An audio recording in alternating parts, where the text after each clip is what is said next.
Kansooka okulamusaako muganda wange ampuliriza wano ku Uganda at large mu Mikwesese. Muganda wange gye ndi nnyo era ekiyinja bwe ntyo munnange nkijjako nga bwe nkizaako okusinziira ku bonkenke obubeera buliwo. Naye munnange obonkenke buba bonkenke.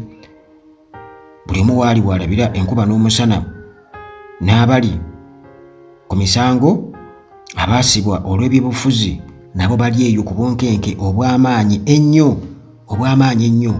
Era okusinziira mu n'enkubiriwo kooti ey'amagye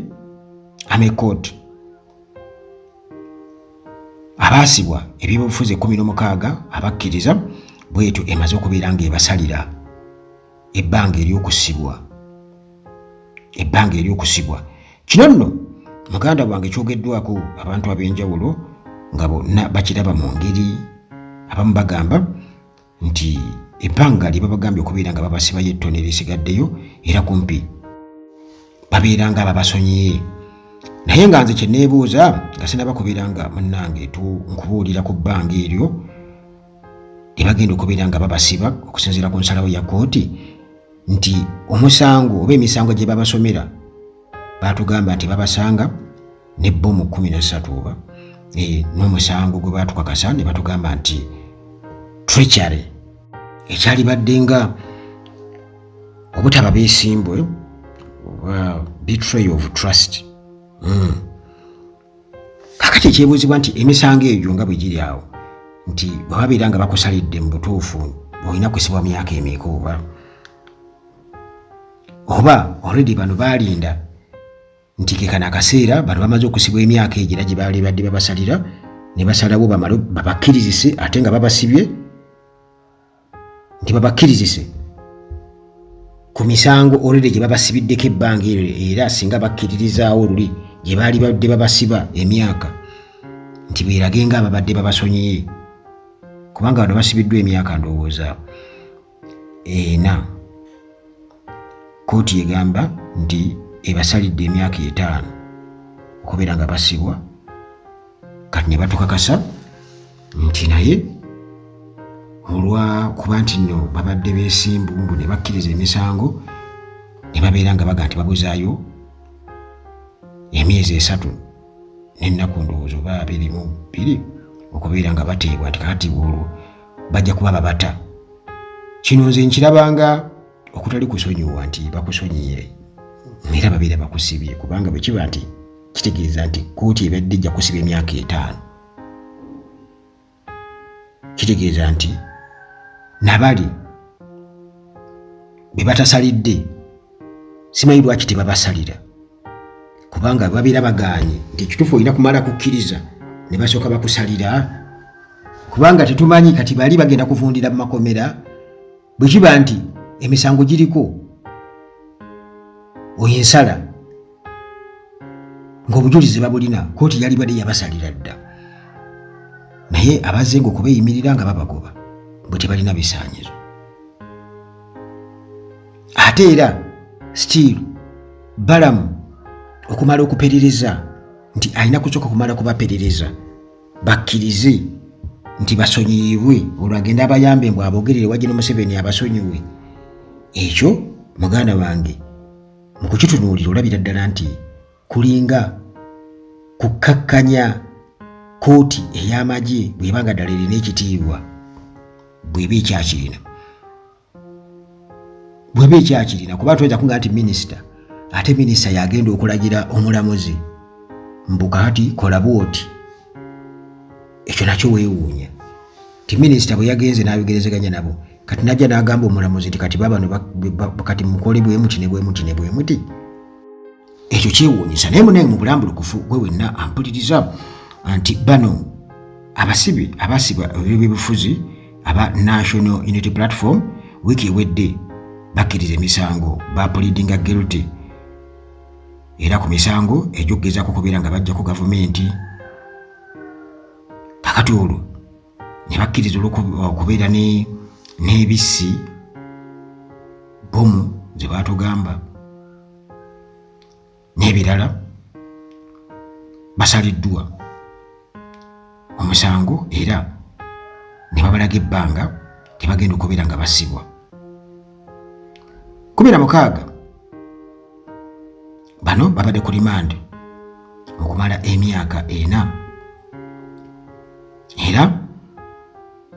kugambye nti abadde bagezaako kubanga ababimirira ebbanga lyonna babadde nga bajja bagaanibwa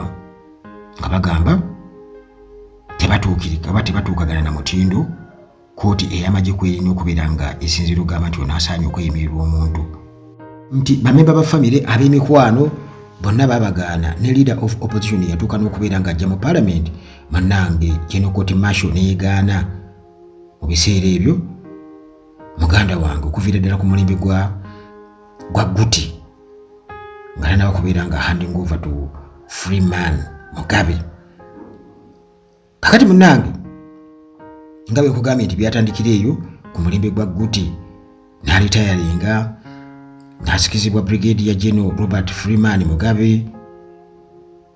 Kakati olwo bo oludda oluwaabe nga lusigala lukyagamba lukyanoonyereza nga Nuupu yeegamba tebalina evidence emala oba bukakafu bumala okubeera nga balumiriza bannaabwe abaasibwa ebiro by'obufuzi nti gavumenti eri awo ekubagana bukubaganyi ebuliddwa obujulizi kati bwe batyo era babadde balina kuyita mu bbalamu kuba tebalina bujulizi nti mugende mukkirize kuba tebalina bujulizi kuba singa babadde n'obujulizi baali badde baabasalira dda ne basibwa ebbanga gye babasalidde ne tukimanya nti baabasiba naye obujulizi tebuliiwo ko balina okubeera nga basinziira okubeera nga babasiba. Era Lubongoya ku mukutu gwa X ya posting n'agamba nti munnange Katonda nga yagadde wagenda kubaawo ekiseera kituuke nti abo bonna abakoze ebikolobero muganda wange bye babalirweko kimwasiba abantu emyaka 4 nga temubawozesa temubasalira era nemubateeka mu kakoona akazibu ennyo oba mu kasonda akazibu ennyo nemubanyikiriza bakkiriza emisango kati olwo ne muvaayo nga mwewaana nti bakkiriza emisango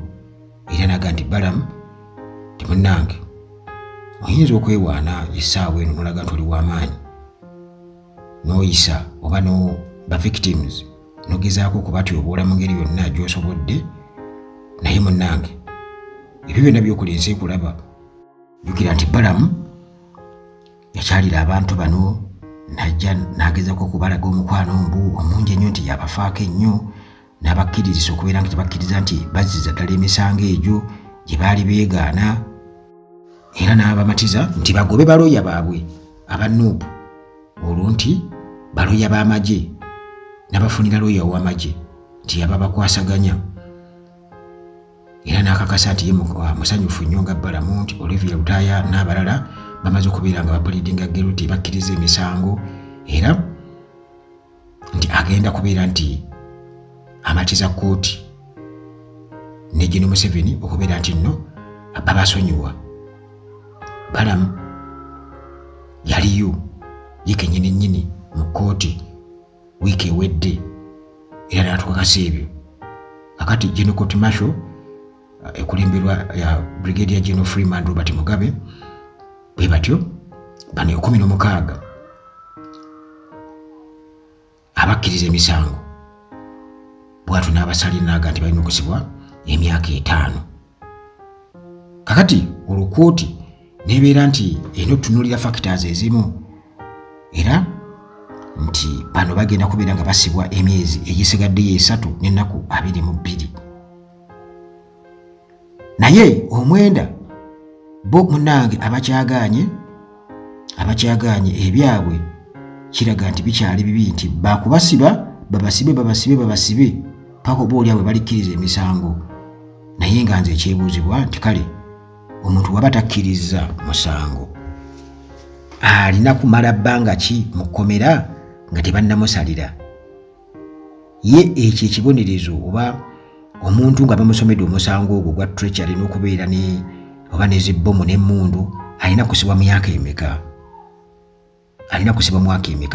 era bwe kiba nti obukakafu we buli nti bbomu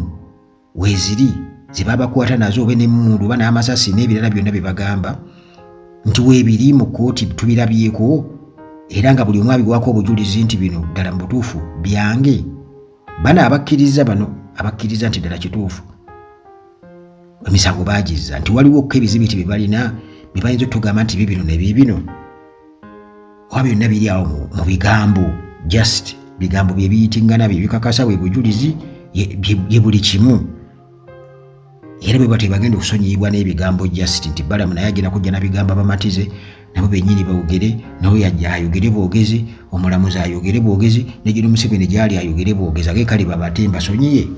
Tewaliwo evidensi ekakasa ebyo. Bwebanga investigation yakolebwa, yo investigation eraga ki? Twagala okumanya detailed investigation, akawunvu n'akagga ku investigation wako kunoonyereza okwakolebwa nti bino baazuula ki mu ripooti eyo ereetera bano okukkiriza emisango egyo oba eremesa kkooti okubeera nti beeyimirirwa ng'erabanga obulabe ennyo. Ebyo byonna muganda wange wano ku Uganda at large, naffe muganda wange ebibuuzo bingi naye ansa ntono.